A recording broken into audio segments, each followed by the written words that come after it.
ambassadeur, il s'appelle Alioune Sow, parce qu'il a discuté longuement avec Jean sur le dossier. Leer na nañ. Bachir, quand on en a parlé la dernière fois, le lendemain, je l'ai appelé, on a parlé plus d'1 heure quasiment, et je lui ai envoyé par mail toutes les preuves. Depuis lors, non, oui, mais dama ne depuis Bachir, dama ne depuis lors, dégguma la ci télé bi, nga ne Ousmane Nouré Gueye yónnee na ma preuve yi mu waxoon, moo taxoon ma bëgg ko fi wax comme fii laa ko waxee woon. Non, loolu je l'ai dit pourtant. Non, je l'ai dit dans une émission une fois. Wax naa ni il a respecté, je parlais de toi, j'ai dit tu as respecté ton engagement, li nga waxante woon def nga ko. Oui, je pense que tu l'as dit. Mais quand même. C'est bien de répéter. Voilà, loolu non, c'est pas bien de répéter. Je l'avais dit. Alors dañoo nekkoon fii vendredi dernier, ngeen waxoon lu am solo par rapport justement ak ñu doon woo. Ngeen rappeler ne que dafa am ñu bëri ñoo xamante ne woon nañ leen quand même te pourtant y a rien eu au fond preuve yi ñu leen laajoon yëpp indi nañ ko tey peut-être le cas de Dage ñëw confirmer li ngeen doon wax la dernière fois Omar. xam nga man dama ne on était en période de guerre nag ci réew xam nañu ndax bu ñuy wax fonds politique bu président de la République ne am na loo xamante ni yenn saa yi réew mi toll ci benn situation xaalis amul mu génn si teg ko sur la table lu tax ñu utal leen ay fonds tegal leen ko c'est parce que nit dinañ toll yenn situation yoo xamante ni ne pour nga jaar si procédure pour régler problème bi day metti il faut nga jéem a xool nooy mën a def pour régler problème bi après nga régulariser loolu dañ koy def. yow autodiscipline non attends rek xaar rek dama lay wax rek ci période de guerre bi lay wax kii li mu wax leer na mais dañ ko tuumaal ne ko da ngay jël 150 millions. non yow li ngay wax ak li yow fi ngay waxee non yow. non nit yi la wax non rey ni nit yi la wax. Le rapport, il y a eu des enquêtes à la DIC. Oui. L'enquêteur s'est trompé. Et moi, je pense l'enquêteur, il est de bonne foi. Il s'est juste trompé de bonne foi. C'est ce que j'ai dit. Ça arrive. Il faut nga déglu. En fait, Omar, il parlait des gens. Je parle. Il faut nga déglu fi may wax. Je t'entends bien. waxuguma sax ci rapport bi ñuy wax 1000 milliards d'abord adduna bi yëpp a jóg société civile partout mais sax dañu organiser benn marche bu rëy sunu milliard du rees bi rapport bi génnee tamit nañ ne malgré tout ce qui s'est passé nee na sentir nañ ne am na lu leerul ci gestion bi qui porte autour de 6 milliards loolu rapport bi wax Ngom ñaami wax na ko li ñuy wax yëpp benn 150 millions la bii Sayer la bii Gris Bordeaux la Sayer expliqué na dafa feebaroon solution amul mu jël xaalis bi jox ko mais am na yu bëri yu demee noonu fii Lions yi may nañ leen ay terrain te ñoom ñëpp signé wuñu seen i boobu dafa am ku leen koy signéel jox leen ko fii war nañu jox Lions yu xaalis ñu jox ko kenn mu jox leen ko am na fi orthodoxie bii gars yi dina wax parfois mais parfois day naqari day difficile pour nit ki jaar fi moo tax tey bi plan Orsec génnee ñoom génne nañ ne 8 milliards génne nañ ko pour plan Orsec bi si nekk moo amoon ci àll bi mbënd bi mu amee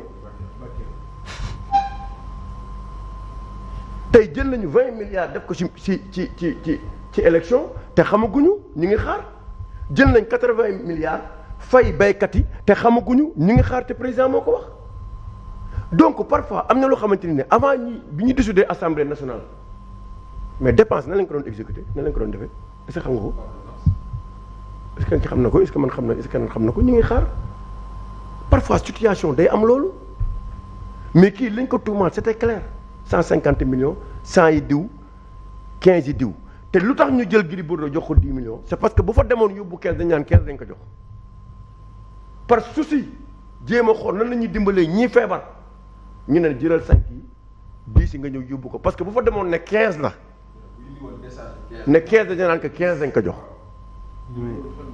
Et en plus, celui qui l'a proposé au ministre, c'est Gris. Et c'est ce qu'il a, c'est ce qu'il a contesté. man ma ne ko bu dee yow ak ministre yëpp gëmu leen yàlla ngeen ba man ma jël la responsabilité man ma des ak yàlla. maintenant li am solo mooy tey ñëpp doon wax ne haute cour de justice kii dafay dem Matar Ba. ba ñu dugal ko donc à moitié li nga wax leer na leer boo xamante nii ne boo gisee ñu jëlaat dossier bi teg ko téye ko xool am na lu tax peut-être mais très franchement mooy li ñuy wax nit la am na loo xamante ne bu ñu la ko waxalee ala kule alin ak nu mu mënti mel fii amul ay justice ak Massamba dëgg moo fi ne moo metti nag c'est pas parce que yaa ngi dem au niveau de la justice que boo see une situation doo ko wax da nga koy wax parce que nit nga mën nañ ma oo dig ma ñëw mën nañ ma oo feneen ma ñëw mais su ma waree leeral sama bopp xel nangu na as que nga toog leeral mbir yi nga xam ne nii la demee mais bu subaa nag lu yàlla def ñoo xam ne lii la yàlla def mais nii laa ko defee loolu xel nangu na ko je pense kuy jël ay milliards ñi organiser nañ coupe d'Afrique dem nañ coupe du monde jël nañ coupe d'Afrique ñu leen di féliciter ci loolu mais ay milliards la te amul dara loo xamante ni tuumaal nañ leen ko ci donc c'est pas aujourd'hui ci 400 millions la ñu di tuumaal quoi que ce soit. Très bien. bàyyi justice mu def liggéeyam rek. maintenant yooyu nag dafay am ñu xamante ni ne waxuñu ne nuñ bàyyi justice nga doon noonu ñëpp leer na xam nañu comprendre nañu c'est-à-dire li dal Karim Wade ci bi fi Macky Sall nekkee dañ koy sentir tey sur des histoires de règlement de compte dafay am dafa am ciblage auprès de certains.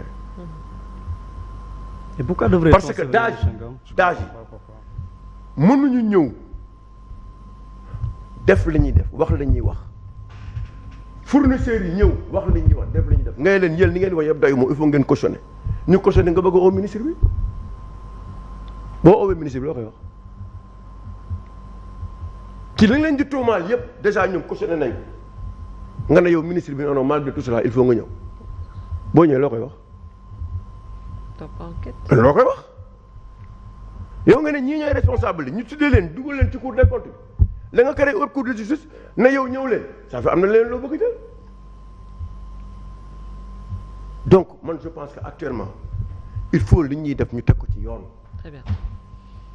bañ a utiliser rapport bii nga xamante ni moom moo am pour di régler def ay règlement de compte loolu mooy li nga xamante ni moom moo am. D'accord. mais non beneen bi man nen ne ceeb bi yóbbu na ma. yóbbu nañ la kay. convoqué la ceeb bi bien sûr. man. yóbbu nañ da nga bëggoon mu ma leer attaqué wax ne ceeb bi am na benn ceeb bu ma gis ceeb bi leeruma il faut ngeen wax ma ceeb bi nu mu demee. wallaay ñu jël la yóbbu. pour mu leer ouais. mais xam nga nit parfois da ngay am grandeur daf ma am lu ma jàng ci Ablaye Wade réew mi demoon na booy bëgg a tàkk ci moom mu xam ne bu tàkkee du baax mu génn réew mi te nit dina toll foo xamante ni li ngay wax mën na créer incident nga reculer parce que on était en période de guerre ci Covid bi je me rappelle après ministre bi moo ma oo Salimata kii yoroon ministre de l'action sociale Ndeye Saly Diop Dieng di ma expliquer maa ngi koy remercier maa ngi koy nuyu d'ailleurs parce que bu ko nekkoon mu bañ ko def il n'est pas dit que daf ma war a woo daf ma woo expliquer ma wax ak man ma comprendre ma ne ko d'accord na ci li nga wax mais loolu grandeur la. Très bien, Omar. maintenant tey ñu bëgg ci ñëw li ñuy wax yépp ku waxal yàlla jëmale ko ki nga xamante nii mooy Mansour Faye mooy am na loo bëgg ñu seqaloon ñëpp oo nañ leen dig cautionné nañu toog nañu xamal ne ni nii ak nii la demee ak dage bi tout le monde mais tu as préféré faire appel au ministre pourquoi lu tax nga oo Mansour mii lañ daan xeex démb ak barki démb ku ñu gis yaakaar na yow mii fi nga jëmale mbir mi ak mbiru règlement de compte la dinañ la ko wax parce que loolu moo ci nu rëy boo gisee tey Karim Xrum Xax am problème mooy constance am ndax la muy xeex démb moom la ñuy xeex ba léegi. mais si les gens n'ont rien à se reprocher. mais tamit duñu inquiété. waaw mais d'accord mais dama ne la nen xam nga dafa garaaw ñu ne. et il l'a dit d'ailleurs. waaw xam nga dafa garaaw ñu ne. yow Zale Léon Zale détourné nga 1,128 milliard. je suis d'accord. imaginez loolu. 1 milliard et quelque. nga ñëw pendant 2 jours ñëwee la ñibbil amul daal la ñu lay toppee mais loolu boo rombee nit ñi lan ban bët lañu lay xoolee est-ce que tout le monde comprend est-ce que tout le monde comprend donc ak loo bëgg def pour les Sénégalais waroo toll à ce niveau di def ay règlement de compte ce serait extrêmement dangereux parce que li ngay tuumaan ci affaire Covid bi tey gars yi cautionné nañ ko donc ñooñu cautionné tey toppal loolu mais doo dem di oowi ay ministre booy oowi si ay ministre oo leen ci seen responsabilité ci leneen ndax kenn yaakaaru woon qu'on le veuille ou pas attends sur les 1000 milliards sur les 1000 milliards dafa nank rek sur les 1000 milliards yi ñuy wax nen xam nga lu ñu toppee bi Macky Sall nekkee si nguur gi fonds Covid yii nit mënu woon xalaat ne boo tuddee Mansour Faye doo wax ci moom 20 milliards wala 30 milliards nañu waxante dëgg mooy comme bi ñuy téye ñun ñëpp téye Karim def ko mu xamante ne dégg nga maam dafa dem ba nga xamante ni c'est une demande sociale pour l'emprisonnement de Karim Wade qu'est-ce qui s'est passé après les gens se sont levés pour dire il faut libérer Karim Wade ñun ñëpp tey ñu am dëgg te bañ koy wax ñëpp ñu téye woon naan ñii kenn xamul lu ñu bëgg mais nag defuñu ko woon parce que parce que dañu bëggoon kii rek def ay règlement de compte dañu yaakaaroon ne la ñuy wax démb ak barki démb si ñoom dëgg la sa waay fi ngeen jëm baaxul. yow da ngay juum rek. d'accord non damay wax rek fi ngeen jëm nii.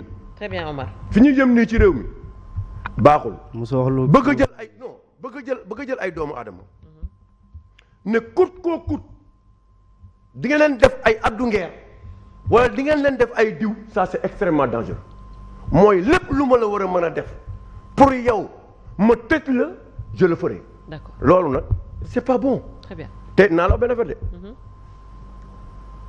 maa ngi la koy wax na nga njort li si kanam doomu Macky Sall mi sax il n'est pas épargné. pourquoi serait-il épargné. Amadou Ba bi. Amadou Sall. pourquoi serait-il épargné. non attends non dafa ndànk dafa bàyyi ma rek. non mais quand même. waaw dafa ndànk rek. moom mii ñi ngi jëm ci boo xamante ni ne il n'est pas épargné te cette histoire de règlement de compte avec ces régimes da ngeen xam léegi du sori di nga gis li nga xamante ni ne moom laa la wax par rapport à la situation du pays. Pensez à autre chose. Très bien. seen bés dina ñëw. seen rapport yi ngi ñëw. mais bien sûr. te vous allez nous dire sur les 2000 et quelques milliards que vous avez augmenté sur la dette foo leen ko dugal 2024. di ngeen ñu ko leeral de. d'accord 5 milliards di ngeen ko leeral 80 di ngeen ko leeral 20 yi di ngeen ko leeral 108 millions yi aussi di ngeen ko leeral. bien sûr. c'est clair Omar. bien sûr alors donc tey yàlla jox na leen réew mi. même boo doon amoon gis-gis. ci ñenn ñi. te dem ngeen ba xam ne ñii li ñoon gis-gis bi ñu amoon am nekkul mais bu il faut pas faire du forcing il faut pas dire que coûte que coûte ce que vous avez fait à Lat Diop vous allez le faire mooy nit tuumaal ko ne maa ko jox xaalis ngeen gëm ko kooku dem toog France di nelaw yéen ngeen jël Lat Diop tëj ko. d'accord alors Moussa. mais loolu moo am. daaneel alors Moussa suñu ñëwee également ci am na ñu bëri également suñu waxu haute cour de justice xamuñu ba tey lan moo tax peut-être ñu woo leen mais suñuy xool ci fond des choses pourquoi homme politique à chaque fois suñu leen woowee parce que soo yoree réew quand même gérer alalu réew c'est normal ñu woo la càmbar xool lan ak lan nga def ak nga deful. donc pourquoi bu dee homme politique rek ñu jàpp ne que acharnement la wala dañ la bëgg faagaagal. bon ñun moom ci suñu position et dans ce cas ci haute cour de justice bi lan moo ci sa appréciation. dafa am loo xam ñun dañ ko gëm te chaque jour mu wax ko te du ma denc di ko wax au niveau de gëm sa bopp ñun dañ gëm lenn. bonne gouvernance dañu gëm transparence dañu gëm également gestion axée sur le résultat gis nga ñett yooyu ñun dañu jàpp ni sax dañ ko war a inscrire ci suñu charte fondamentale bonne gouvernance transparence ak lu jëm ci wàllu gestion axée sur le résultat ñun ci côté transparence moo tax à chaque fois may interpeller le président Ousmane Sonko premier ministre ni ko moom na publier patrimoine am parce que am na coow lu ci juddu woon sénégalais yi ba léegi xamuñu ñaata la yor ñaata milliards la yor ñaata villa la am ñaata oto lay dawal lan mooy patrimoine am en grosso modo loolu lenn la beneen moom mooy li jëm ci wàllu transparence daf fi am ay accusations yu ngan yu scandaleux ci réew mi yu scandaleux mais accusation yooyu ba léegi justice woowul les tenants du pouvoir ak ñi nga xam ñoom lañ ci tudd muy affaire ONAS bi affaire